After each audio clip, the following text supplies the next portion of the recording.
মানুষের নামের মধ্যে একটা অদ্ভুত রকম শক্তি আছে, যে কোনো জায়গায় দেখলে বা শুনলে মানুষটার কথা বড্ড বেশি মনে পড়ে। মাফ করে দিয়ে অপ্রিয় হয়েও বারবার প্রিয় হওয়ার জন্য বিরক্ত করেছি। কেউ স্বপ্নের জন্য পরিবার চারে, আবার কেউ পরিবারের জন্য স্বপ্ন চারে, আবার অনেকেই এই দুটোর জন্যই দুনিয়া চারে। কল্পনায় হাসি, আবার সেই কল্পনায় কাঁদি। হ্যাঁ, সে আগের মতোই ভালোবাসি।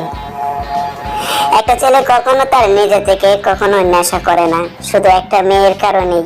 এটা যদি মেয়েরা বুঝতো তাহলে কখনোই ছেলেরা নেশা করতো না, এটা আমি মনে করি। সবাই বলে ভালোবাসা যদি সত্যি হয় তাহলে সে একদিন ফিরে আসবে, আর আমি বলি ভালোবাসা যদি সত্যি হতো তাহলে সে কখনো ছেড়েই যেত না। অহংকার করি না, কারণ আমি মাটির তৈরি মানুষ, সময় হলে আবার ওই মাটিতেই মিশে যাব। ভুল তোমারও ছিল, সেটা তুমি বোঝনি, রাগ আমারও ছিল, সেটা আমি দেখাইনি। বলে আমিও যেতে পারতাম, কিন্তু চেষ্টা করিনি, কারণ আমি তো বলার জন্য তোমায় ভালোবাসিনি।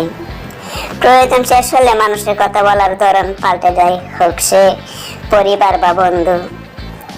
মিথ্যা সম্পর্কের হাজারটা মানুষ থাকার চেয়ে সত্যিকারের সম্পর্কের একজন মানুষ থাকাই ভালো।